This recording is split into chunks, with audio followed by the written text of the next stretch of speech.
Bom dia, sejam bem-vindos ao programa Ser Pleno com Rosane Fonseca. Hoje comigo, Dr. Washington Luiz, falando sobre saúde da mulher. Bem-vindos mais uma vez. Estamos num cenário diferente, porque estamos em Goiânia, na Associação Médica de Goiás, porque eu estou hoje em Goiânia, não estou em Itaituba, e vim ter a honra de convidar hoje o Dr. Washington Luiz. Eu vou fazer uma apresentação breve do Dr. Washington e logo em seguida ele também vai falar um pouquinho sobre a sua carreira, sobre a sua profissão, sobre os desafios encontrados. Bom dia, Dr. Washington, bem-vindo. Primeiro, agradecer demais a sua disponibilidade, a sua presença, estar com a gente aqui, né, nesse momento tão importante. Dr. Washington, ele é formado pela Universidade Federal de Goiás em medicina, formou-se em 1991, né, Dr. Washington? Exato. Residência médica em ginecologia e obstetrícia pela Unesp, habilitação em esteroscopia e laparoscopia pela Febrasgo, Federação Brasileira da Associação de Ginecologia e Obstetrícia, mestre pelo Instituto de Patologia Tropical e Saúde Pública da Universidade Federal de Goiás, doutor pela Faculdade de Medicina da UFG e tem pós-graduação em Gestão de Saúde Pública pela Fundação Getúlio Vargas.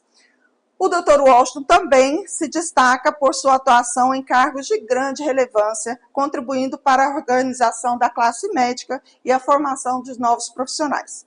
Atualmente, ele atua como presidente do Conselho de Administração da Unimed Goiânia e presidente da Associação Médica de Goiás. Ex-presidente da Sociedade Goiana de Ginecologia e Obstetrícia e gerente de ensino e extensão do Hospital das Clínicas do HC aqui da UFG, vinculado à EBSER. Doutor Washington, que currículo, hein? Que currículo invejável, um currículo que de fato faz colocar o senhor hoje na posição que o senhor se encontra, né, no momento. Como foi em que momento da vida do senhor o senhor se percebeu que queria ser médico e queria ser ginecologista e obstetra?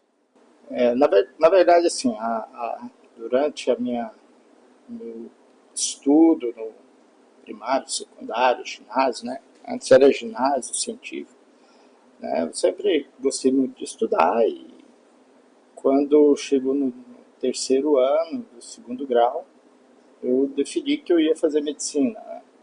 E aí foi uma tomada de decisão.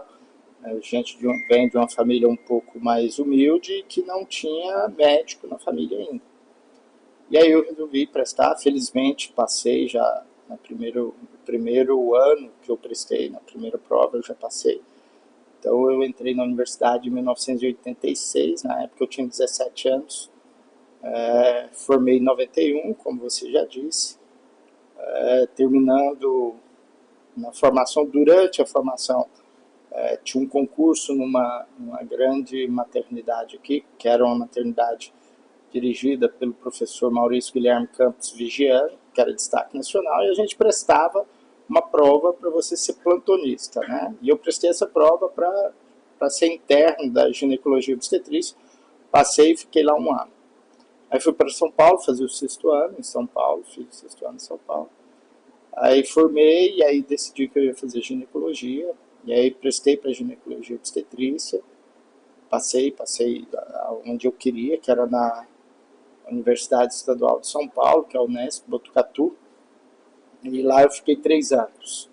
Né? Terminei do terceiro ano, voltei para Goiânia e comecei a trabalhar, e trabalhando, aluguei um consultório, comecei a trabalhar, mas aí comecei a me envolver com a parte acadêmica, né? Fui chamado para fazer parte da Sociedade de Ginecologia, como secretário, e aí, a partir desse momento, fui convidado para ministrar algumas aulas, que eu até então não tinha grande facilidade com isso, mas fui me adaptando. E aí, passei a dar aulas, né, em congressos, convidado para dar aula em congresso. Aí teve um concurso na Universidade Federal para professor substituto, eu prestei e passei. Aí eu fui candidato a presidente da Sociedade de Ginecologia e fui eleito. Depois eu teve concurso para professor efetivo da universidade, prestei, passei, hoje eu sou professor efetivo da Universidade Federal de Goiás. E depois, nessa sequência, eu fiz meu mestrado, fiz meu doutorado e fiz pós-graduação em gestão de saúde, porque eu passei a se envolver também em gestão, tanto na parte hospitalar, do qual eu faço parte da gerência de ensino e pesquisa do HCUFG EPSER, já tem 10 anos que eu estou na gerência de ensino e pesquisa, e aí fui envolvendo com a parte de gestão, né? E envolvendo com a parte de gestão, eu passei a ser diretor da Unimed Goiânia, fiquei lá por 3 mandatos, aí fiquei um mandato fora, que foram 4 anos, e voltei agora 1 ano e meio, e aí eu voltei na posição de presidente do Conselho de Administração. Essa foi mais ou menos resumida como é que foi minha vida nessa carreira. Ou seja, entrou para a área acadêmica, mas também viu uma pontinha ali na área de administração, Exato. de gestão, que chamou sua atenção e você foi para essa linha também. Hoje, o Dr. Washington, ele está, como ele acabou de dizer, como presidente, né? E uma das perguntas que eu queria fazer para o Dr. Washington é se hoje se o senhor pudesse descrever em que momento assim que o senhor despertou mesmo assim para entrar para esse viés da medicina, foi algo assim, vamos pensar assim, é da família, a família tinha essa coisa de pressionar, de querer que fosse médico, ou foi coisa mesmo assim que veio admirando profissionais ou não? Não, foi muito natural, né? Felizmente eu nunca tive pressão de ninguém, nem do meu pai, nem da minha mãe, nem de irmão, nem de familiar, né? Foi uma decisão única minha, eu resolvi que eu ia fazer medicina, resolvi prestar para medicina e... Nunca teve dúvidas? Não, quanto a isso não, de forma alguma. Que bom. Bom, eu vou começar agora, então, a gente vai começar a falar um pouquinho sobre saúde da mulher. A gente vive uma era em que a mulher, hoje, ela se encontra dentro de um mercado de trabalho, né, muito mais inserida no mercado de trabalho, muito mais voltada para as questões que ela acredita, né, que ela quer. Deixamos de ser aquela mulher que fica dentro de casa, que cuida dos filhos, da criação, e passamos também a ser protagonistas em empresas, em universidades, né? E com essa questão, acabou-se que a gente viu um processo de gravidez um pouco mais tardia, né? Optando por... Antes a gente engravidava com 20 e poucos, no máximo 30 anos, porque tinha aquela velha história que não podia engravidar depois dos 30 anos. Hoje a gente vê uma crescente de mulheres grávidas muito depois dos 30 anos, dos 40 anos. Fala para mim um pouquinho sobre o que o senhor acha disso, se isso tem, de fato, alguma implicação muito séria na saúde dessa mulher, dessa criança que vai nascer, ou se isso passou a ser uma espécie de mito. Não, mito não é. Mas existem algumas coisas que a gente deve esclarecer, né? Realmente, há 30, 40 anos atrás, as mulheres engravidavam com 19, 20, 20 e poucos anos. E até era considerado gravidez de risco, gravidez acima dos 30 anos. Hoje isso caiu por terra, com a qualidade de vida, com os medicamentos, com a mulher cuidando mais do corpo, não só a mulher, o homem também, mas a mulher cuida mais do corpo do que o homem, preocupa mais com a saúde do que o homem. E aí as mulheres, de forma evolutiva e na luta por mercado de trabalho, ela passou a postergar mais a gravidez, né? Então ela preocupa hoje muito mais de ter uma carreira, de ser independente. Então ela deixou a gravidez um pouco mais para trás. Então ela preocupa, vou fazer minha formação, vou fazer minha pós-graduação, vou investir na minha carreira e deixo a gravidez para mais tarde um pouco. Isso é uma coisa que para nós como ginecologistas preocupa, porque a gente não quer dizer que numa idade mais avançada ela seria de grande gravidade. Mas o que a gente tem que ver é que essas mulheres que postergam a gravidez para depois dos 30 anos, ela tem que fazer uma avaliação, que a gente pede para ser feita uma avaliação, com ultrassom vaginal, fazendo a contagem dos folículos dela, para eu saber qual que é a reserva ovariana que ela tem. Né? Então, para que eu possa prolongar o período dela de gestação. Prolongar não, postergar. Em qual sentido? Porque se essa mulher, eu faço um ultrassom e eu vejo que ela tem diminuição da sua reserva folicular, ela tem que lembrar, eu não quero engravidar agora. Ok, então vamos fazer um tratamento para que a gente possa colher esses ovos, armazenar esses ovos para que ela possa engravidar na idade mais avançada. Né? Por quê? Porque aí eu pego o óvulo de uma idade menor. O que a gente tem que esclarecer com as mulheres é o seguinte, a mulher, na vida intrauterina, ela tem 2 milhões de ovos. Logo que ela nasce, esses 2 milhões de ovos ficam congelados, né? Ficam num estágio da divisão celular, parada, e quando ela chega na menarca, que é a primeira menstruação dela, essa quantidade de 2 milhões reduz para 400 mil. Então ela passa a ter 400 mil ovos. E a cada ciclo menstrual é como se ela recrutasse 1000 ovos para ovular um. Então nós falamos que a mulher tem 400 ciclos, né? Você vai dividindo isso por 12, né? 400 ciclos, você vai ter aí em torno de 30 anos, 35 anos de ciclos menstruais. Então se ela menstruou com 14, ela vai ter mais 35 anos, ela vai entrar no menopausa por volta de 45, 50 anos. E o que a gente tem é que a idade do óvulo é a idade da mulher mais 9 meses. A idade do espermatozoide, o espermatozoide mais velho são 120 dias. Então, por isso que o fator ovulatório e idade da mulher tem interferência na gravidez e na qualidade dessa gestação. Então, tudo isso deve ser esclarecido à mulher. Ótimo, ela quer prolongar, quer estudar, quer trabalhar, quer ver tudo de forma adequada. Ótimo, não tem problema. Mas ela tem que se cuidar para isso. E prolongar postergar a sua gravidez, mas de uma forma saudável. Então, tudo isso deve ser esclarecido pelo ginecologista dela. Você sabia disso? Que a gente tem a idade da gente e mais 9 meses a idade do óvulo? Do óvulo é a idade da mulher mais 9 meses. Eu não sabia, ó. Já é uma... E o espermatozoide que vive no máximo 120 dias. Bom, a gente vai por um rapidinho intervalo comercial, a gente vai só para beber uma aguinha, fazer um xixi, e a gente volta em 1 minutinho. Não sai daí, fique com a gente.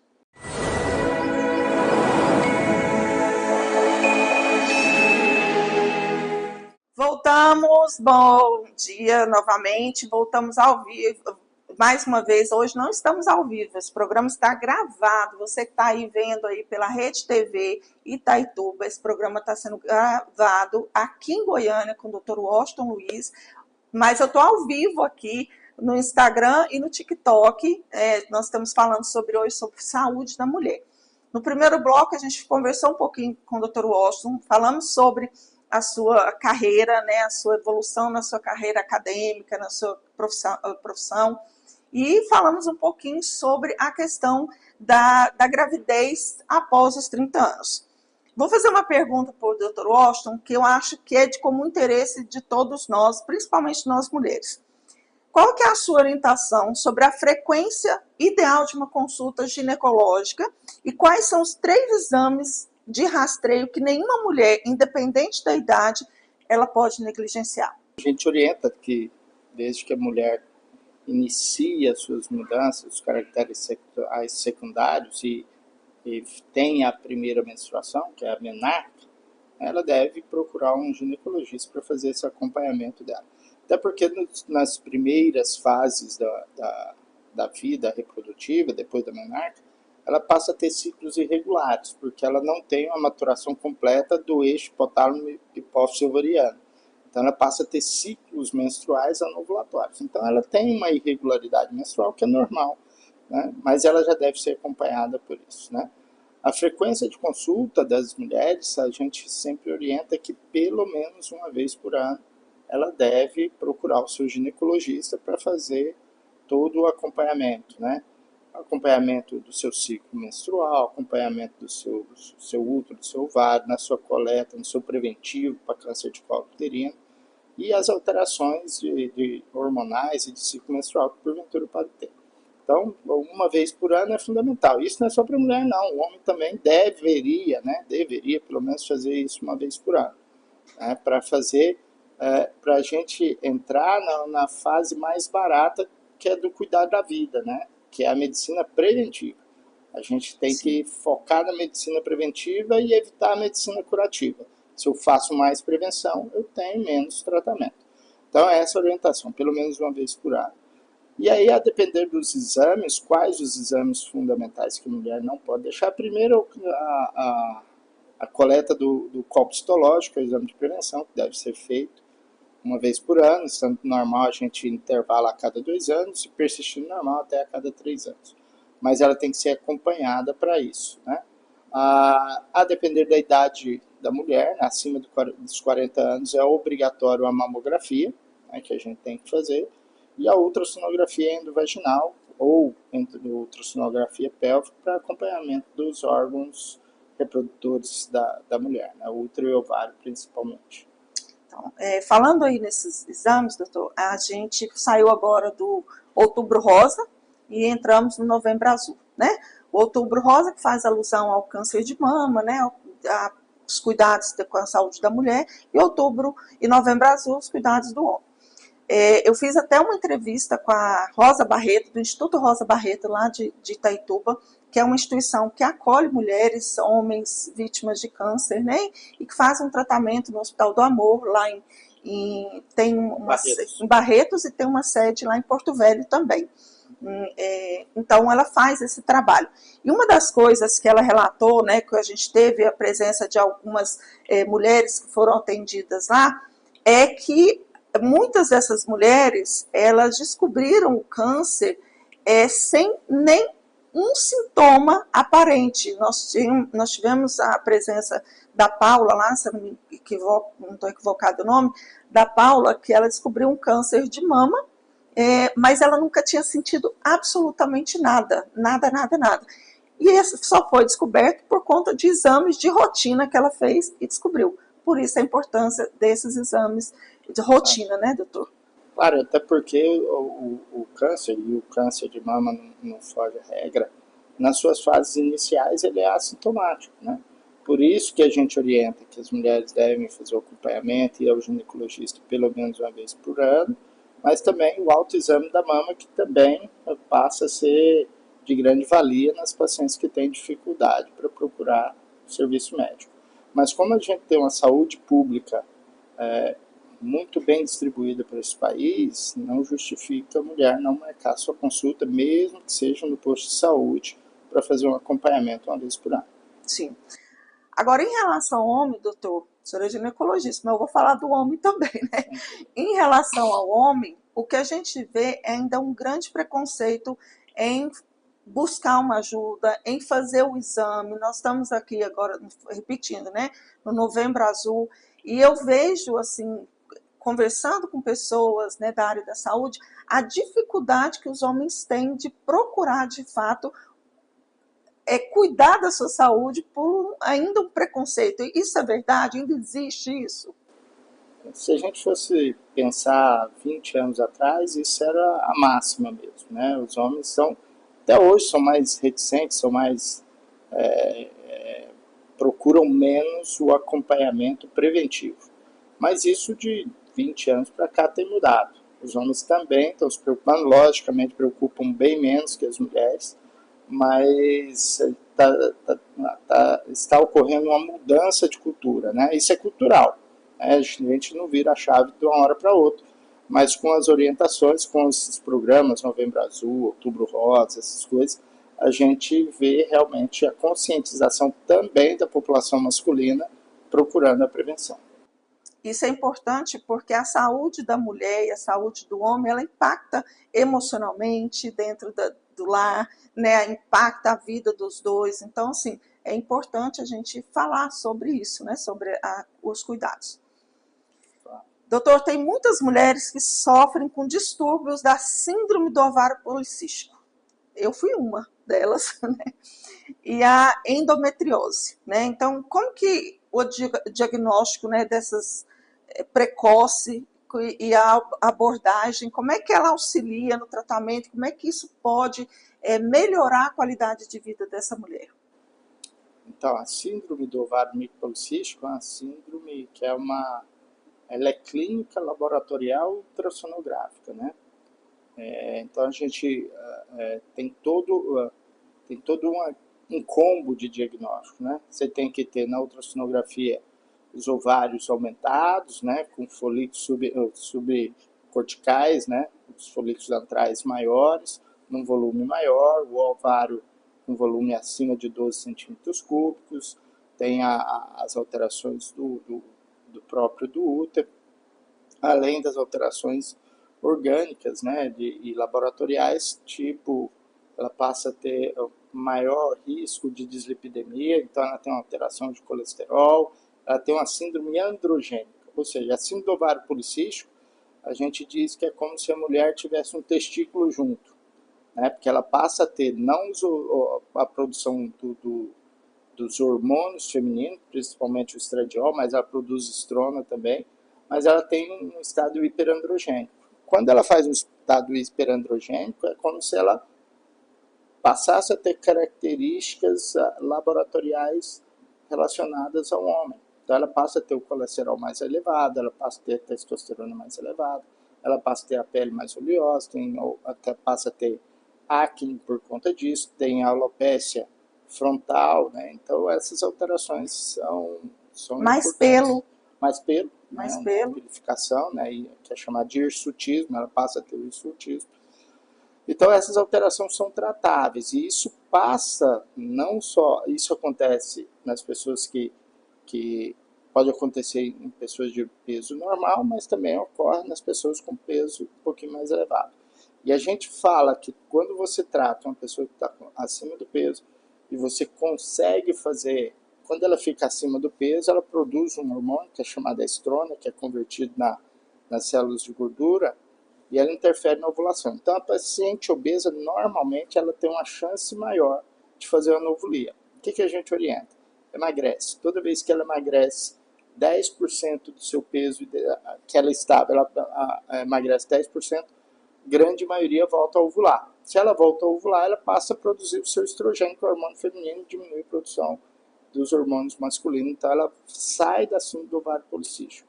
Mas, tendo a síndrome do ovário policístico diagnosticada, isso merece tratamento, até para preservar toda a qualidade de vida dela e a sua estética feminina. Eu vou fazer uma pergunta que, de repente, pode parecer um pouco tola, mas é uma dúvida que eu tinha e que um comentário que a gente já ouviu várias vezes aí.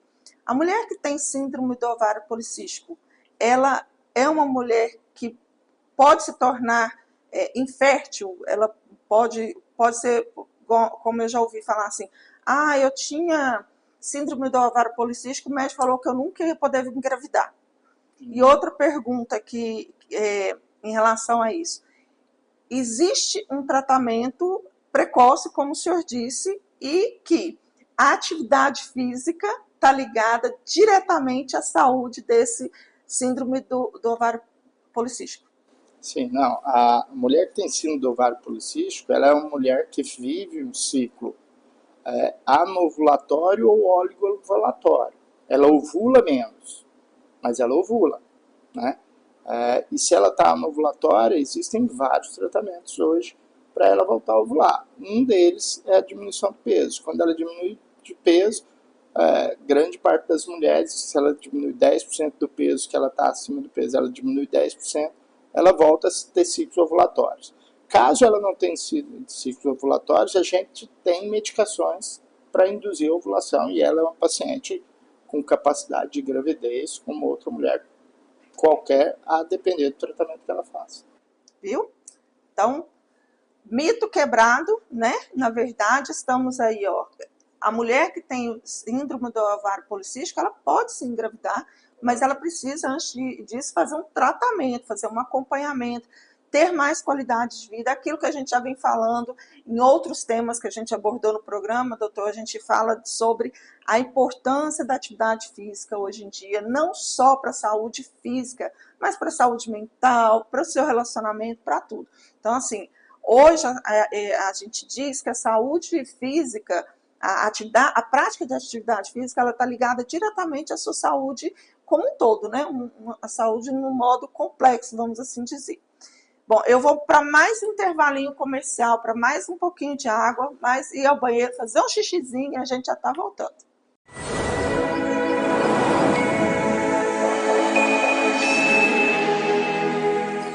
Olá, bem-vindo de volta ao programa Ser Pleno com Rosane Fonseca. Hoje falando mais uma vez para vocês que acabou de chegar, se você perdeu o primeiro e segundo bloco, volta lá no YouTube, assista, porque tá incrível o programa, várias dúvidas, várias questões relacionadas à saúde da mulher, como que a gente pode enfrentar isso, principalmente nós mulheres, né? Mas como que os homens também podem, porque a gente falou um pouquinho da saúde do homem aqui também, então eu estou aqui com o Dr. Washington.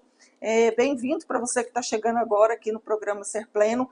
Estou falando com o Dr. Washington, a gente já falou aqui sobre ovário policístico, já falamos sobre gravidez após os 40, e agora eu vou falar um pouquinho sobre o que eu venho vivenciando, né, depois dos meus 50 anos. E, na verdade, eu entrei no climatério, acho que por volta dos 48, 49 anos, e eu parei de menstruar um ano e 10 meses, né? Então, hoje eu estou na menopausa, né? Mas foi um momento de muita turbulência na minha vida. Eu me vi sentindo coisas que até então eu não sentia, passando por situações que eu não passava, sentindo dores que eu não sentia. Então, assim, uma série de mudanças e alterações no meu corpo aconteceu. Então, a minha pergunta para o Dr. Washington é justamente isso. A terapia de reposição hormonal ainda gera alguns receios, porque a gente fala, não vai mexer com hormônio, reposição hormonal, porque você vai desenvolver, tem o famoso, a história, né, vai desenvolver ter um câncer, pode dar câncer, pode não sei o quê. E aí a minha pergunta é, o que mudou nesses protocolos da terapia de reposição hormonal, para quais pacientes são indicados e quais são os sinais que a mulher está pronta para passar por uma terapia de reposição hormonal? Então, a terapia de reposição hormonal, o próprio nome já diz, é reposição, né? Então, ela parou de produzir um determinado hormônio. Então, por isso que é terapia de reposição hormonal. E a gente entende que todas as mulheres são candidatas à terapia de reposição hormonal, exceto aquelas que têm alguma contraindicação, né? E a terapia de reposição hormonal é um ciclo, né, de vida da mulher. A mulher tem a menarca, que é a primeira menstruação, ela vem no menacne, que são os ciclos menstruais que ela vai desenvolvendo, e próximo aí na população brasileira, entre 45 e 55 anos, a mulher entra na menopausa. Menopausa seria a última menstruação, né? E no período anterior, a gente diz que é o climatério, que é aquela alteração que ela vem ovulando normal todos os meses, de repente ela começa a ter ciclos anovulatórios, né? Ela passa a ovular menos. Por quê? Porque a reserva ovariana dela está acabando. Então ela produz óvulos de má qualidade, esse óvulo é estimulado, ele produz uma segunda fase, que é a fase progesterônica, de má qualidade, então o ciclo fica mais curto. Então no climatério ocorre, no início do climatério, ela fica com um ciclo mais curto, porque a segunda fase, que é a progesterônica, é encurta, porque é um óvulo de má qualidade, e depois ela passa a ficar em anovulia, ou oligovulatório, ovula pouco. Então o ciclo alonga, até chegar uma hora que esse ciclo não vem mais. Quando ela para de menstruar, a gente diz que ela está na menopausa. Então as mulheres devem receber tratamento desde o período do climatério até a menopausa, né? Para fazer a reposição. Por quê? A mulher que não faz a reposição hormonal, ela volta a ter características e risco maiores, assim como o homem.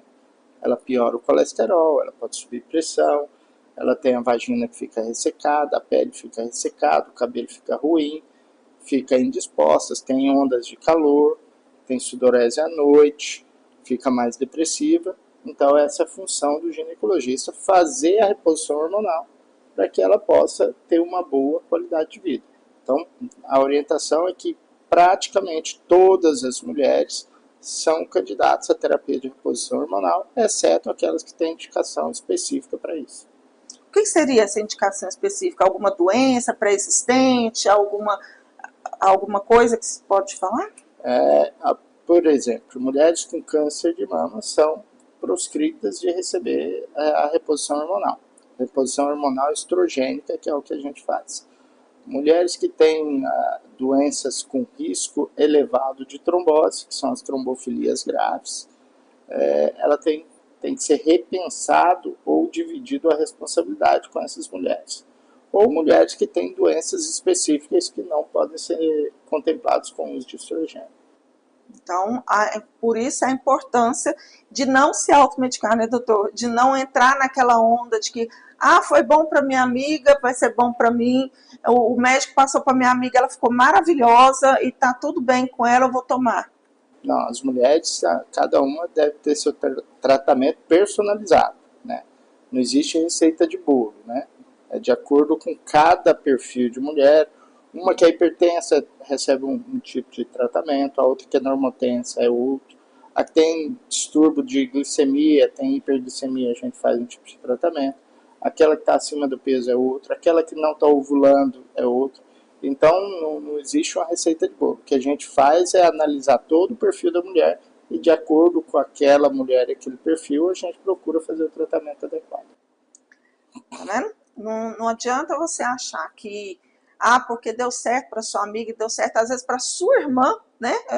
É minha irmã, ela tem as mesmas características, nascemos do mesmo pai e da mesma mãe, que vai dar certo para você, porque não vai, né? Para isso existem os profissionais especializados para fazer esse tratamento dessa reposição hormonal, para dar mais qualidade de vida para as mulheres, né, doutor? Porque uma reposição hormonal, ela melhora a qualidade de vida da mulher, ela melhora a qualidade de vida da família em si, porque a mulher fica mais tranquila também, né? Então tem toda essa questão, né, em volta, né? Existem vitaminas, existem suplementos, existem alguma coisa que a mulher pode tomar e que vai ajudar e que não vai comprometer, de repente, a saúde dela? Ou é melhor continuar na linha de procurar um tratamento, de fato, um tratamento personalizado? Toda vez que você tem a perda de alguma coisa, você faz reposição. Então, a reposição é uma coisa, a suplementação é outra coisa. Eu estou dando algo a mais. Em algumas situações, nós temos que fazer suplementação, porque aquela suplementação vitamínica ela pode melhorar alguma coisa. Mas isso é tudo baseado em alguns exames, alguma história de vida, alguma atividade física, dieta. Hoje tem muita gente que é vegano, tem muita gente que não come proteína animal e a gente tem que fazer as reposições baseado nisso, né? Então, depende da característica das mulheres para eu saber qual que é melhor. A reposição vitamínica única e exclusiva, assim, vamos dar esse combo de vitaminas, não é adequado, porque eu não sei se ela está precisando, se ela tem deficiência e se eu estou fazendo reposição ou suplementação. Então, a prescrição de vitamina, não é só vitamina, não faz mal. Toda vitamina em excesso também faz mal. Então, a gente tem que saber o que repor. Não é porque é vitamina que é 100% bom, né? Vitaminas também em excesso fazem mal. Tudo que é em excesso, né, doutor? A diferença entre o medicamento e o veneno é a quantidade. Né? Tá vendo? Tudo que é excesso não é bom, né? Então, a gente tem que tomar esse cuidado. Esse período da menopausa da mulher, do climatério, ela tem a ver também com a alimentação adequada na sua infância, na sua adolescência, quantidade de vitaminas, de repente, alguma medicação que ela utilizou no período da juventude dela, isso pode interferir futuramente no quadro do climatério, da menopausa, ou não tem nada a ver? Não, o que interfere é se ela fez algum procedimento cirúrgico ovariano. Se ela, em algum momento da vida dela, ela teve que fazer uma cirurgia no ovário, tirou parte do ovário, isso pode interferir na época da menopausa.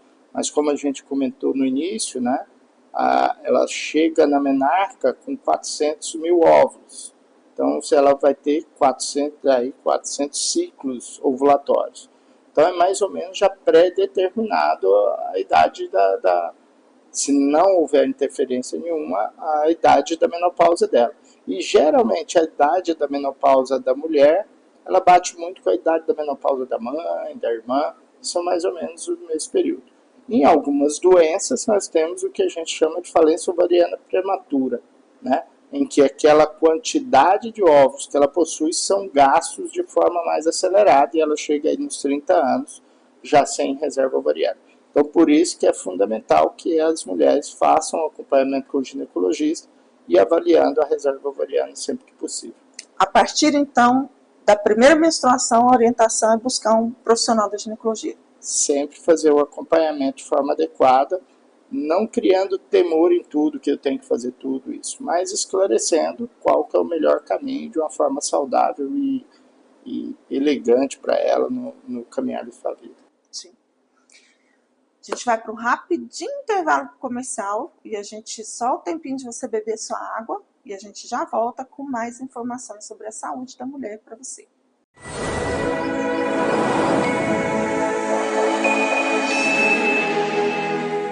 Olá, bem-vindo de volta ao programa Ser Pleno. Vamos agora, junto com o Dr. Washington, a gente vai falar um pouquinho para você que está aí gravidinha ou que está querendo ficar gravidinha, mandar aí um beijo para as minhas gravidinhas aí de Itaituba, doutor Yasmin com Bento aí já na reta final, né, doutor Yasmin, Adriana lá do Serviço de Convivência e Fortalecimento de Vínculo, que está grávida, acho que de uma menina também, e da Débora também, a Débora Pantoja, que é minha colega assistente social lá do CRAS 2 Liberdade, que também já está aí na reta final para a chegada de mais uma menininha.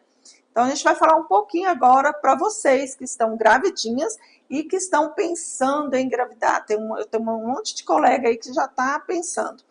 Lili, minha sobrinha, que está grávida aí do Rafael, que está quase chegando também, está nos dias também do Rafael chegar.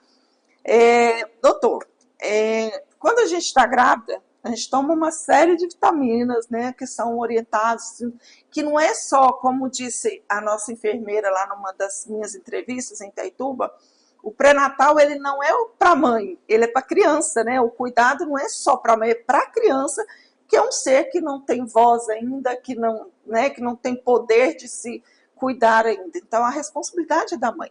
Então, várias são as medicações, as vitaminas que são dadas. Uma delas que eu me lembro muito, que é a questão do ácido fólico, né, que a gente, né, além dele, quais são os suplementos que uma mulher no período gestacional ou que está pensando em engravidar, não sei se isso teria alguma repercussão, são orientados para a mulher, né, para esse período, além do ácido fólico, o que mais que uma mulher pode tomar durante o período? Então, se a mulher é uma mulher rígida, que tenha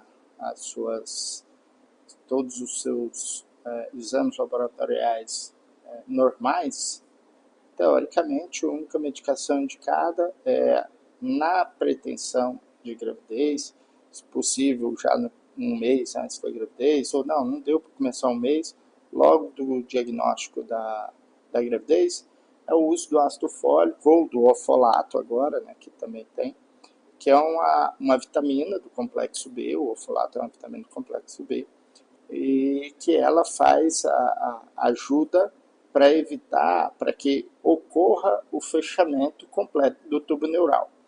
O ácido fólico ele é usado como prevenção nos defeitos abertos do tubo neural, desde as mielomeningocele, que é a coluna sendo aberta com a exposição da meninge, parte da coluna, né, dos nervos da medula, quanto encefalocele, que é a abertura da parte posterior do cérebro ou anterior. As encefaloceles anteriores são raras, é mais frequente a encefalocele posterior, mas bem mais frequentes são as espinhas bífidas, que são os defeitos abertos do tubo neural. Então, o uso do ácido fólico ele tem fator protetor nisso. Então, desde que a mulher começou a gravidez, ela inicia o ácido fólico, e esse ácido fólico deve ser mantido até aí 8 a 10 semanas, que é quando completa a fase de organogênese, né? A fase de organogênese da gravidez vai até a 8ª, 9ª semana, quando o feto ainda é embrião, e depois ele passa produto conceptual é embrião, e depois ele passa a ser feto. Então, nesse período da fase de organogênese, é indicado o uso do ácido fólico. Há outras vitaminas, vitamina E, vitamina D, vitamina C. Há necessidade de reposição? Não há necessidade de reposição. Estrito senso, o que nós precisamos é da reposição, não da reposição, da suplementação, do uso do ácido fólico, nesse caso, para evitar o defeito aberto do tubo neural.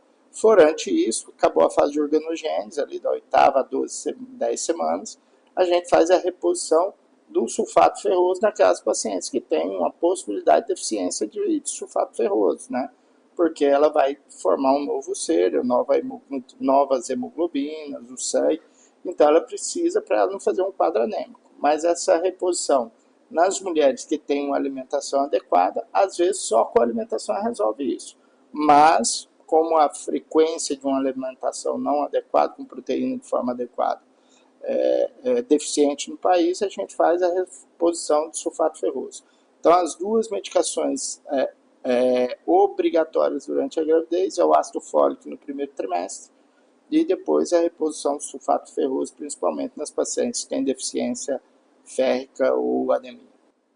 A mulher que está no período gestacional, ela precisa parar de comer alguma coisa ou isso é também, porque muita gente fala assim, você tem que parar de comer pão, tem que parar de comer massa, porque pode dar uma diabetes no seu filho, pode te dar uma diabetes e tal. Isso, em parte, é verdade? É mito? É totalmente verdade? Como é que é? A mulher pode comer de tudo, né? De tudo, mas tudo dentro da moderação, né?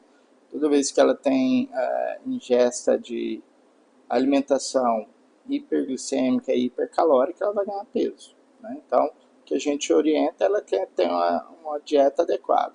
O que é? Carne, arroz, feijão e salada. Evitar, dentro do possível, diminuir a quantidade de sal, porque o sal faz mal, diminuir a quantidade de glicídios, né, que é açúcares, né, e ter uma alimentação saudável.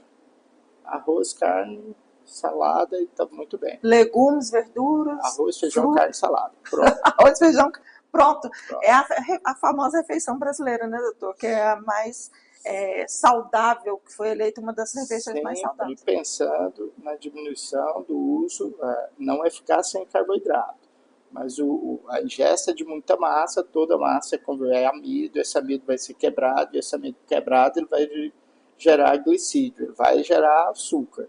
Então ela tem que tomar cuidado com isso. Então, e tem que ter uma atividade física, né? Tem que fazer caminhada, tem que fazer musculação. Antigamente a gente, até você falando sobre atividade física, antigamente um dos melhores exercícios para a mulher, ou para todos nós, né, era, principalmente para a mulher, durante a gravidez, era hidroginástica ou caminhada.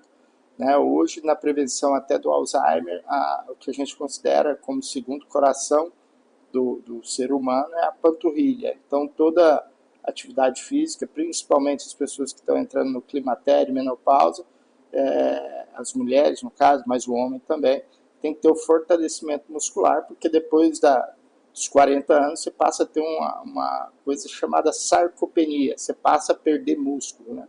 E a manutenção dessa musculatura, principalmente da panturrilha, hoje tem efeito benéfico na prevenção do Alzheimer. Então, todo mundo hoje tem que fazer atividade física, hidroginástica é bom, mas hoje, para prevenção principalmente do Alzheimer, a musculação como primeira escolha. Existem artigos que falam sobre isso, né? Artigos que falam sobre a prática da musculação e a diminuição de pessoas com hipertensão, né? Com diminuição da probabilidade do Alzheimer. Tem vários artigos científicos que falam sobre isso, né? O tempo todo. Doutor, eu imagino que no seu consultório existam mulheres que já chegam decididas a fazer a cesárea e outras que chegam decididas a fazer o parto normal ou o famoso parto humanizado. Existe um bom, existe um ruim, ou vai depender da saúde da mulher, da saúde da criança, ou o que hoje se fala sobre quando a gente fala de parto? Todo parto é bom, toda cesariana é boa e todo parto normal é bom. A depender da indicação, né? Existem mulheres que hoje até é legal isso, ela pode escolher sua via de parto. Eu quero a cesariana. Ok, vamos marcar a cesariana depois de 39 semanas. Antes disso, o médico está protegido e não fazer antes. Né? Então, ele vai fazer sempre, se ela optar pela cesariana, depois de 39 semanas. Em relação ao parto normal, também é uma excelente via de parto, desde que bem assistida, né? E tem uma fala aí de parto humanizado. Todo parto é humanizado. Todo obstetra trata a gravidez de uma forma humanizada, né?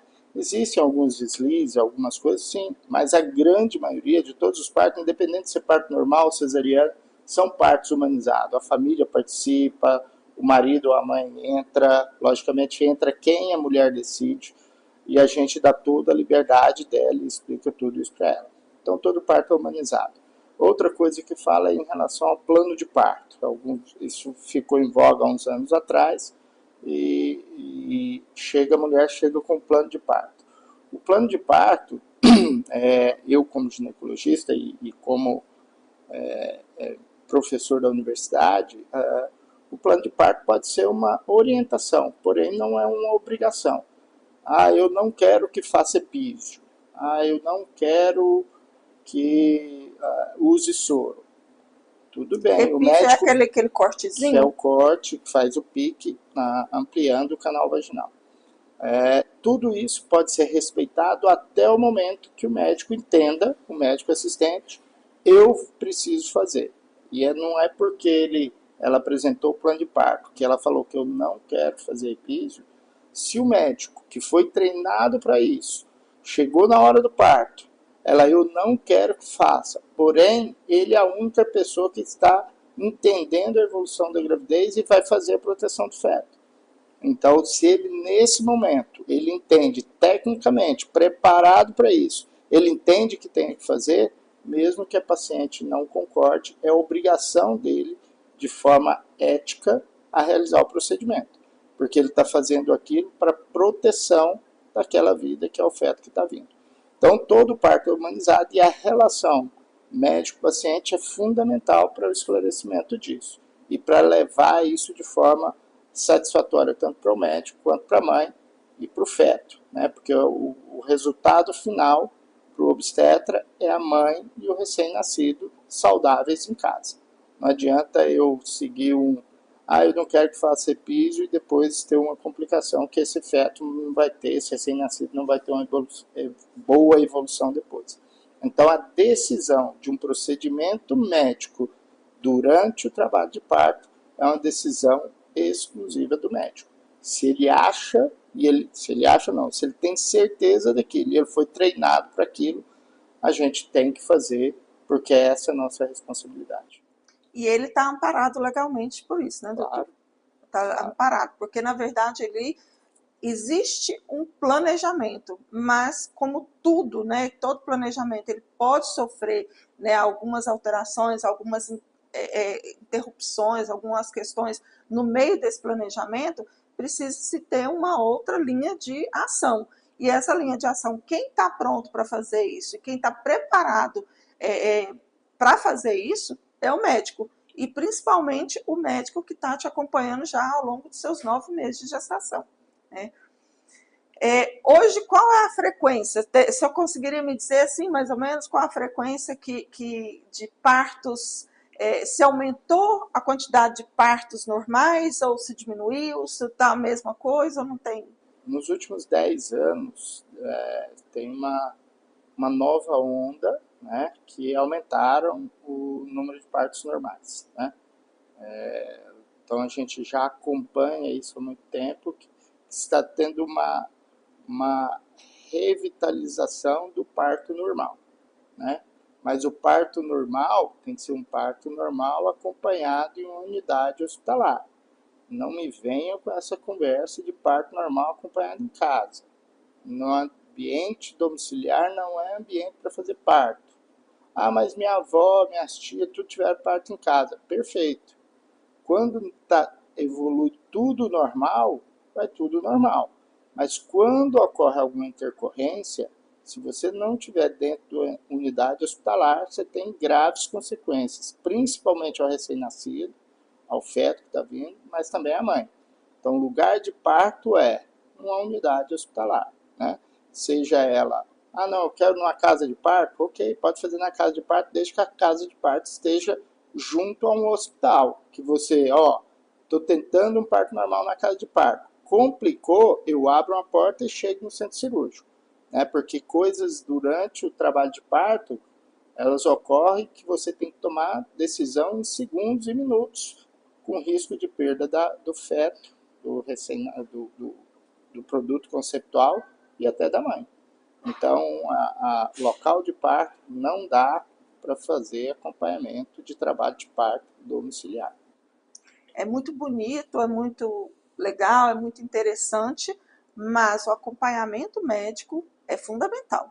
É nesses momentos em que a gente percebe a importância de se ter um profissional qualificado, né, com segurança, com conhecimento, para fazer uma possível intervenção. Então, de fato, essa é uma fala que eu acho muito importante, porque verdadeiramente a gente vem acompanhando, né, a crescente questão voltada para esse parto, que dizem parto humanizado, que vai, né, para dentro das suas casas, que acontece no seu quarto, na sala da sua casa, acompanha, todo mundo está ali junto, e aí numa eventualidade, quem quer, porque o que a gente não pode esquecer, que aquele momento ali é lindo, é cheio de emoções, e que as pessoas estão emocionadas ali. Se acontece uma eventualidade, a emoção vai tomar lugar.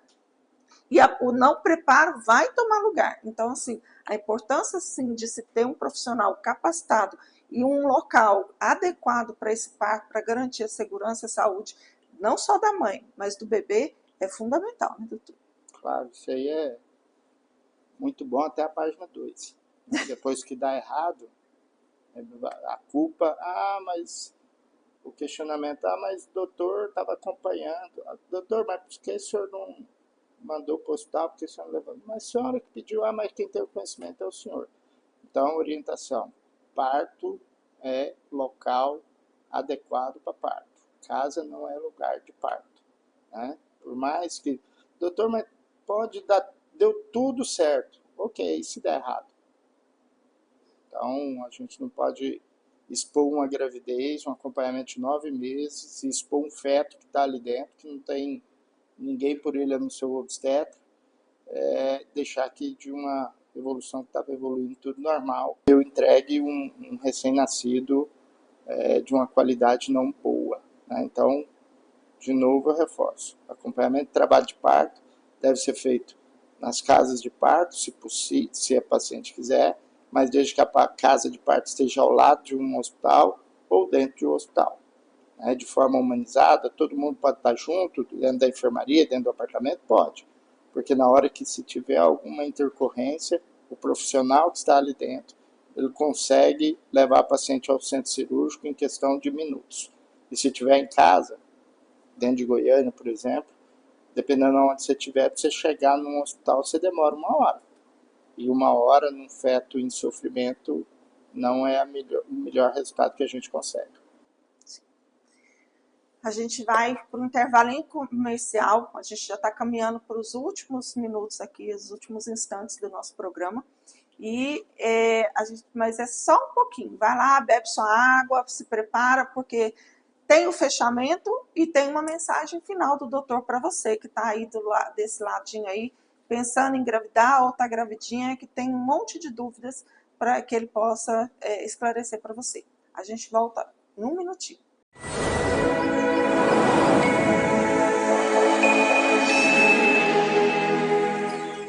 De volta, estamos de volta ao programa Ser Pleno com Rosane Fonseca, hoje caminhando já para o último bloco aqui de entrevista com o Dr. Washington Luiz, especialista em reprodução humana, né, especialista em ginecologia e obstetrícia. A gente está falando de saúde da mulher, está falando sobre gravidez, sobre uma série de coisas. Aqui nos estúdios aqui, hoje a gente está num estúdio diferente, estamos na Associação Médica do Estado de Goiás aqui, fazendo essa entrevista diretamente de Goiânia. A gente está fazendo essa entrevista com o Dr. Washington, e aqui comigo nós temos um telespectador que é homem, ó, mas quer saber sobre saúde da mulher. Na verdade, nós temos 2 homens aqui que estão assistindo, estão auxiliando, e os 2 têm dúvidas sobre questão da saúde da mulher. Neto, eu vou passar o meu microfone para ele fazer a pergunta, e a gente volta com o Dr. Washington explicando. E aí, doutor, a pergunta é com relação ao treinamento. Então, a gente está dentro da sala de academia, a gente vê as mulheres treinando, e dependendo do ciclo menstrual, do momento que elas estão, a gente vê uma queda ou aumento do desempenho, né? Então, a gente vê, às vezes, a mulher super forte ou, às vezes, super cansada. Isso tem a ver com o ciclo menstrual, liberação de hormônio, neurotransmissores? Como que isso se dá, assim? Então, normalmente, no período menstrual, até pela perda sanguínea que ela ocorre, ela se torna mais fraca naquele momento, né? Ela tem menos disposição, ela está mais... a sua força vital está diminuída até pela perda sanguínea que ela tem. Nos períodos depois da menstruação, logo depois que acaba a menstruação e ela volta ao ciclo normal, a força muscular é a mesma, a intensidade é a mesma. Logicamente, o que interfere nisso também são as pacientes que têm um pouquinho de TPM, né? Aquelas pacientes que têm tensão pré-menstrual, ela já tem uma força vital diminuída, ela está indisposta, ela não quer... Não é que ela perdeu sua força muscular, mas a sua vontade de fazer o exercício está diminuída. Então, a força muscular, se eu pegar e fizer uma eletromiografia, o músculo dela é o mesmo, né? Mas ela diminuiu a vontade de fazer. Por isso que aí o personal do lado é quem força ela a fazer isso. Não, você dá conta, você vai, e aí ela consegue fazer isso. Mas não tem interferência na força muscular nem na qualidade do músculo, exceto no período de sangramento, que ela tem uma anemia, né? Ela tem uma perda sanguínea e isso interfere na sua disposição e na sua força naquele momento. Só essa a diferença. A gente tem aqui o outro telespectador, o outro está acompanhando a gente aqui nessa gravação. Jans também tem uma pergunta para o Dr. Washington. Bom dia, doutora Rosane. Bom dia, doutor Washington. Doutor, uma idade limite para ter uma gravidez segura e sem complicações tanto para a mãe quanto para o filho. Por conta de idade, tem pressão, séries de outros fatores, né? Então, teoricamente, se a gente tem uma mulher que está ovulando normal, ela pode engravidar a qualquer momento. O que a gente tem, que a gente falou no início, é o seguinte: como o óvulo tem a idade da mulher mais 9 meses, a gente orienta que preferencialmente as gravidezes ocorram antes dos 35 anos, né? Isso numa mulher que tem uma boa reserva ovariana, não tem nenhuma patologia, nenhuma doença. Então, engravide antes dos 35 anos. Depois dos 35 anos, a própria taxa de fertilidade ela começa a ter uma queda, né? E ela vai tendo uma queda a partir dos 35 anos, de forma mais lenta, e uma queda muito acentuada da capacidade de fertilidade desse óvulo depois dos 40 anos. Então, até os 35 a gente considera que tem uma taxa de gravidez normal, dos 35 aos 40 ela tem uma taxa de fertilidade diminuída e depois dos 40 piora isso, né? Isso funciona tanto para gravidez espontânea quanto para fertilização in vitro, né? Porque é a qualidade do óvulo. Então, o que a gente tem que ver é isso. Engravidou, tem 35 anos, é mais saudável? Ok. Tem menos risco da gravidez? Claro. Menos risco de diabetes, menos risco de hipertensão, menos risco de restrição de crescimento, menos risco de trabalho de parto prematuro. Ok. A partir dos 35 anos, até pela própria estrutura e evolução da espécie humana, você vai ter mais complicações porque tem outras doenças, né? Então, você tem maior risco de hipertensão, você tem maior risco de pré-eclâmpsia, você tem maior risco de diabetes, né? E depois dos 40 ainda mais. Mas se tiver um acompanhamento pré-natal de forma adequada, o médico consegue fazer o diagnóstico dessas alterações de forma mais precoce e instituir o tratamento mais precoce. A gente fala especificamente sobre, eu reforço muito em relação a diabetes, né? A minha linha de pesquisa do doutorado foi diabetes e gravidez. E o que a gente observa é mulheres que que fazem diabetes gestacional, ela não é diabética, não estou falando daquela que é diabetes tipo 1 ou tipo 2, mas ela não tem diabetes, mas faz o descontrole glicêmico durante a gravidez, que é chamado diabetes gestacional. Essas pacientes, os filhos de mães diabéticas, ou seja, esses conceptos que são de mulheres que têm diabetes gestacional, ele tem uma evolução ao longo da vida pior. Ele vai ser, tem maior chance de obesidade na adolescência, ele tem maior chance de síndrome metabólica na adolescência, então ele tem dislipidemia, ele tem hiperglicemia, ele tem hipertensão, e tudo isso por conta dessa alteração durante a gravidez. Um estudo agora, já deve ter uns 3, 4 anos, tem um estudo internacional que orienta que esses filhos de mãe diabética, que a mulher teve diabetes durante a gravidez, qual que é o melhor tratamento para evitar que ele seja obeso, dislipidêmico, hipertenso e diabético na idade adulta? O controle de peso nos primeiros 2 anos de vida. Então, o filho de mãe diabética é obrigado a ter o controle de peso desse neném até os 2 anos de vida. Esse recém-nascido tem que ter um peso controlado até o 2º ano de vida, porque senão ele vai ser gordinho, vai ser diabético, vai ser hipertenso, vai ter colesterol elevado. Então a gente orienta isso. Então, filho de mãe diabética, ele não pode ser aquele bebê da Michelin cheio de dobrinha. Ele tem que ser o neném magrinho para que ele possa ter uma saúde na adolescência, na idade adulta melhor. Olha aí, e é engraçado, foi bom o senhor tocar nesse assunto, porque geralmente as pessoas associam a saúde do bebê a força. Ele está gordinho, né? Ele está cheio de dobrinha. Nossa, meu filho é saudável, todo mundo cheio. Gente, que maravilha, seu filho é gordinho e saudável. Mas, a depender da gestação da mãe, na verdade, isso não é saudável. Não é bom. Não é bom. Olha isso. Tanto isso que repercute não é agora, nos primeiros anos de vida, não. Vai repercutir com 16, 17, 18 anos, idade adulto jovem. Toda mulher está passível de desenvolver uma diabetes gestacional? Toda mulher tem um risco, né? Por isso você tem que acompanhar. Logicamente, aquelas que têm o peso mais elevado, ela tem um risco maior de desenvolver diabetes gestacional. Aquela que tem um ganho excessivo de peso durante a gravidez, ela tem maior risco de ter diabetes gestacional. Por isso que tem que se fazer o rastreamento. Como se faz o rastreamento? No primeiro trimestre, ali, até a 12ª semana, a gente faz a glicemia de jejum, exclusivamente. Que é aquele que toma aquele líquido horrível? Não, essa é só a glicemia de jejum. Vai lá e colhe 12 horas em jejum, colheu. Ela tem que ter o nível de glicemia dela abaixo de 92. Quando chega entre 26 e 28 semanas, né, por volta de 28 semanas, a gente faz esse teste que é com líquido, né? Que é o teste de tolerância oral à glicose, que a gente dá 100 gramas de um líquido doce para ela, para ver como que o pâncreas dela responde isso. E por que a gente faz entre 26 e 28 semanas? Porque entre 26 e 28 semanas a gente tem o pico do HLP, o pico do hormônio lactogênio placentário, que é o maior hormônio hiperglicemiante da gravidez. Então, se eu dou muito açúcar para ela, que é onde ela vai estar mais com chance de ter hiperglicemia, e ele dá normal, eu sei que esse pâncreas está bom, eu sei que ela está adequada. E aí tem os valores, né?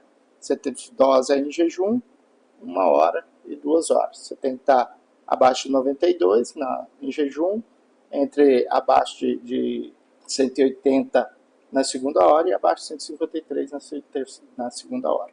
Então é jejum, 1 hora e 2 horas. Aquilo é horrível. Aquele líquido é horrível. Meu Deus, como é ruim aquilo. Meu Deus. Doutor, TPM. Não é mito, né? Não é frescura, não é bobagem, não é só falta de chocolate e flores, né, doutor? Então, na verdade, assim, TPM é uma doença, né? Tem a tensão pré-menstrual e tem o transtorno disfórico pré-menstrual. São 2 coisas separadas, né? A TPM, os sintomas são menos intensos, né? E o transtorno disfórico pré-menstrual, os sintomas são mais intensos. Todos os 2 merecem tratamento, né?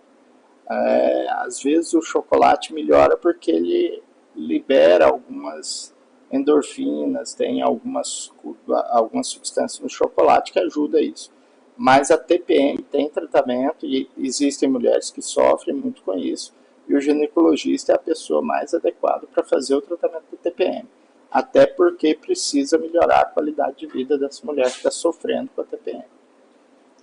Porque a TPM, ela sofre, mas faz sofrer também, né? Sim. A mulher sofre, mas toda a família sofre. Então, o tratamento é fundamental até para uma qualidade de vida social e familiar adequada. É o que a gente já falou anteriormente nas outras questões, né? A saúde da mulher, ela não envolve só a saúde da mulher, envolve a saúde da família como um todo, assim como a saúde do homem também, que envolve a saúde da família. Então, a importância, de fato, de você cuidar da sua saúde.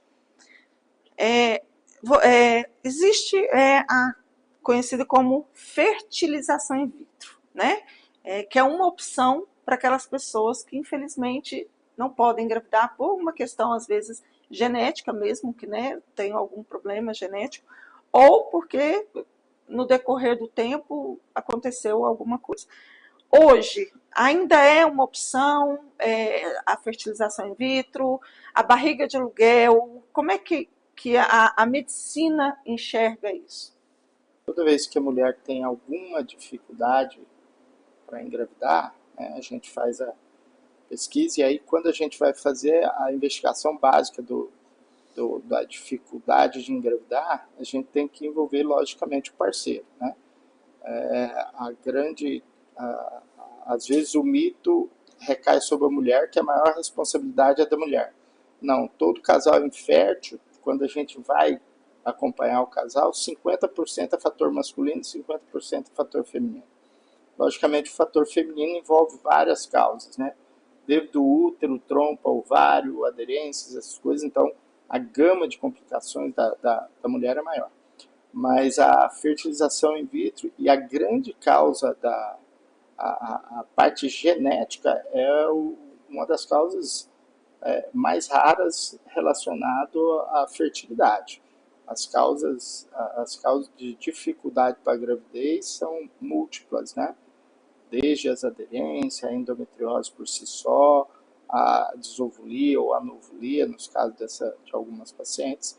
E toda vez que a mulher se expõe a ter relações sexuais no período de 1 a 2 anos e ela sem proteção não consegue gravidez, nós falamos que ela tem alguma taxa de infertilidade, né? Algum fator que interfere com isso. E aí a gente tem que descobrir qual o fator, se ele é tubário, se ele é uterino, se ele é ovariano, né? E tentar corrigir isso.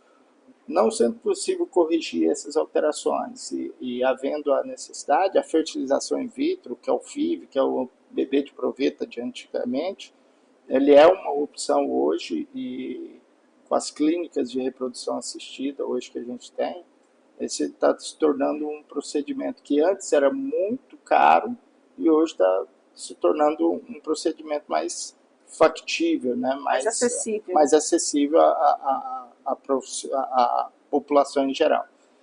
Até hoje, nós na Universidade Federal de Goiás, nós somos o primeiro centro de reprodução assistida do Centro-Oeste, que a gente montou lá, já deve ter mais de 20 anos. Né? Então, a fertilização hoje in vitro é uma realidade para o tratamento dos casais que têm dificuldade de gravidez, seja ele o fator masculino ou o fator feminino. E, como o doutor disse, hoje está muito mais acessível, está muito mais fácil você realizar seu sonho de ser pai, de ser mãe, né? Uma última pergunta para a gente caminhar aí para os finalmente. Toda mulher, mesmo não sendo hipertensa, ela pode também, assim como eu fiz a pergunta da diabetes, eu vou falar da eclâmpsia, pré-eclâmpsia, né? A mulher, porque ela vai desenvolver uma eclâmpsia ou uma pré-eclâmpsia porque ela tem hipertensão, ou isso não tem nada a ver? Não, tem tudo a ver. Os estados hipertensivos da gravidez, eles se dividem em praticamente 4 estágios, né? Ou a paciente ela é hipertensa crônica, ou ela faz pré-eclâmpsia, ou ela é hipertensa crônica e faz uma pré-eclâmpsia superajuntada, ou ela tem a hipertensão transitória da gravidez. Esses são os quatro estados hipertensivos da gestação. A pré-eclâmpsia, ela é uma doença que leva ao aumento pressórico na gestante, principalmente depois de 20 semanas, ou seja, na segunda metade, acompanhado de proteinúria, perda de proteína na urina. Essas pacientes, a gente hoje tem um rastreamento para prevenção da pré-eclâmpsia já no primeiro trimestre. No primeiro trimestre, a gente, se você não tiver nenhum exame, hoje a gente faz um rastreamento de formas diferentes, né? Primeira forma de rastreamento é a história, a anamnese. O paciente que é hipertensa, que a mãe teve pré-eclâmpsia, ou a irmã teve pré-eclâmpsia, ela está com IMC acima de 35, tem idade materna acima de 35, ela já é fator de risco. Quando eu associo a isso a monitorização ambulatorial da pressão arterial, que é o MAPA, eu faço o MAPA nessa paciente. Todos nós que não somos hipertensos, o que acontece? Se eu faço o MAPA, no período noturno eu tenho descenso da pressão arterial. Eu caio, tenho uma queda da pressão arterial no período noturno. Essas pacientes que fazem o MAPA e ela não tem o descenso noturno da pressão arterial, ela tem maior chance de fazer pré-eclâmpsia. E o outro rastreamento é a ultrassonografia do primeiro trimestre, que eu faço o Doppler das artérias uterinas. Toda vez que eu faço o Doppler das artérias uterinas, e esse Doppler mostra uma persistência de incisura e uma alteração do Doppler, que de acordo com a idade gestacional, torna essa paciente como paciente de risco para pré-eclâmpsia. Nessas pacientes que têm fator de risco para pré-eclâmpsia, nós somos obrigados a entrar até a 12ª semana, preferencialmente a partir da 12ª semana, a gente entra com o AS, o ácido acetil salicílico, na dose de 100 a 150 miligramas, preferencialmente à noite, e o cálcio, né? Preferencialmente 1 a 2 gramas de cálcio dia. E ela faz esse uso do AS cálcio durante toda a gravidez, que esse é um fator protetor para que ela não faça pré-eclâmpsia. Uma vez ela fazendo pré-eclâmpsia, o acompanhamento através do Doppler, que é um ultrassom que avalia o fluxo de sangue, tanto nos vasos uterinos quanto no feto, vai me dizer qual que é a evolução dessa gravidez e o momento ideal para a interrupção da gravidez. E esse acompanhamento todo é que vai me dizer qual a melhor conduta. A gente usa os antihipertensivos para controle da pressão, mas o uso do antihipertensivo na pré-eclâmpsia, ele só controla o sintoma hipertensão.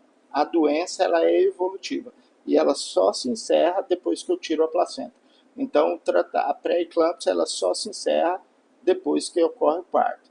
E essas pacientes que fazem pré-eclâmpsia são pacientes de risco para se manterem hipertensas depois dos 35, 40 anos. Nossa, que tanto de informação. A gente não sabe, né? Existe alguma dica, assim, para a mulher que está grávida saber alguma, sei lá, alguma coisa, alguma característica para dizer assim, olha, você está desenvolvendo aí uma hipertensão gestacional, alguma coisa ou não? Primeira coisa é o acompanhamento pré-natal, né? Ela fazendo um acompanhamento médico vai conseguir fazer esse diagnóstico de forma mais precoce possível. Mas se essa paciente vem observando que ela tem edemas de membro inferior, não aquele edema vespertino que é comum nas gestantes, né, dela chegar no final da tarde está muito hipertensa, mas aquela que já amanhece com as pernas mais edemaciadas, aquela que nota que o seu nível pressórico está começando a elevar. Essas pacientes elas têm que procurar o médico de forma mais rápida para que ele descarte principalmente a pré-eclâmpsia, né, porque em sendo pré-eclâmpsia o caminho, ela passa a ser uma paciente que era considerada de baixo risco, a partir do momento que ela é diagnosticada com pré-eclâmpsia, ela passa a ser uma paciente de alto risco. Então, o cuidado com a paciente de alto risco ele é um pouco diferente da paciente de baixo risco. Isso em qualquer lugar do país? Em qualquer lugar do país. Entendi. E do mundo. Né? Do mundo. Bom, de novo, vou deixar aqui os meus agradecimentos ao Dr. Washington. Para você que está aí na TV, eu já falei para o povo aqui do TikTok, do Instagram, mas a honra aqui hoje é dupla, né? É uma honra entrevistar um profissional como o Dr. Washington, né? Uma referência, não só aqui em Goiás, mas no Brasil, como ginecologista, obstetrícia, reprodução humana, mas também uma honra porque ele é meu irmão, né? A gente tem quase a mesma idade, então, assim, eu tenho muito orgulho de olhar para ele mesmo, assim, dizer que, e falar, assim, é meu irmão, né? Meu irmão, a gente cresceu junto e ele hoje se transformou essa pessoa. Ele não é só um excelente profissional, né? Ele é um excelente irmão, ele é um excelente filho, ele é um excelente marido, pai, tio, tá aqui as minhas sobrinhas que estão aqui olhando, né? Meu filho que está aqui, cunhado. Não tô tecendo elogios à toa, não, eu não tô pedindo nada também. Mas é porque, de fato, eu falo isso para ele, eu amo ele assim, de paixão, é o amor da minha vida. E é um profissional que faz toda a diferença para as mulheres aqui de Goiânia, para as mulheres da região do estado de Goiás. E eu quero, de novo, doutor, assim, agradecer imensamente essa oportunidade que o senhor me deu aqui. Estou falando senhor porque a gente está gravando, mas em casa, assim, é Chiton, né? É o Chiton, meu irmão. Mas em respeito a vocês que estão aí do lado, né, e que vocês não sabiam até agora, que é o meu irmão que está aqui, que eu quis deixar isso de uma forma que eu estava entrevistando não o meu irmão, mas o profissional, né, da área. Mas eu também não podia deixar de tecer elogios a ele como irmão. Então, está aqui deixando aqui, encerrando o programa de hoje, agradecendo, né, essa oportunidade, essa chance que eu tive de trocar esse conhecimento, de trazer conhecimento para vocês que estão aqui. E pedir, doutor Washington, deixa uma mensagem para as mulheres, para os homens, para a família de um modo geral, no que se refere à saúde da mulher, ao tratamento, ao cuidado. Primeiro agradecer, para mim também é uma honra, obrigado pelo convite, estar aqui e poder esclarecer algumas dúvidas, para mim é gratificante, porque eu gosto disso, sempre fiz isso, estou na universidade por causa disso, então para mim é muito interessante isso. A orientação que eu tenho, assim, de mensagem final, eu acho que tanto o homem quanto a mulher procurar ter uma medicina preventiva ao invés de curativa, né? Temos que procurar fazer os diagnósticos mais precoces, temos que ter uma vida saudável, né? Então a atividade física é fundamental, a musculação hoje é fundamental, então a melhoria da musculatura de membro inferior, principalmente, né, tem uma grande importância na qualidade de vida na velhice, né? Então nós temos que pensar nisso, e que tanto para o homem quanto para a mulher, mas a gente sabe como que a base da família é a mulher, né? Então o acompanhamento, e a mulher faz isso, né, de procurar o acompanhamento mais de perto, é isso que dá segurança e que mantém as famílias hoje, né? Então temos que continuar, temos que ter atividade física, dieta saudável, evitar os excessos, viver bem, descansar, trabalhar, mas manter uma atividade física e um corpo fortalecido, porque isso são as reservas que a gente está fazendo para a velhice. É esse o cuidado e a orientação que eu tenho. Obrigado a vocês mais uma vez. Obrigado, Rosane. Parabéns pelo evento. Obrigada. Bom, a gente vai encerrar aqui. Quero deixar um beijo para os músicos, que amanhã, dia 21, hoje eu estou gravando o programa dia 20, amanhã, dia 21, é dia do músico. Vou deixar um beijo para minha diretora, Sâmia, que é música, para a Leia também, que é minha parceira aí de Itaituba, de Brasília e de Itaituba agora, também cantora, para todas as pessoas aí que se entendem como músicos, né? Parabéns pelo dia. A gente vai se ver no próximo programa, no próximo sábado, com uma nova entrevista, com um novo convidado. Deixo para vocês o meu beijo, o meu abraço, uma semana excelente, com muita paz, com muito amor, com muita sabedoria e muito cuidado com a saúde. Foi um prazer estar com vocês mais uma vez. Obrigada por estar comigo mais uma vez. A gente se vê no próximo sábado. Fiquem com Deus, um beijo e até a próxima. Ser Pleno com Rosane Fonseca.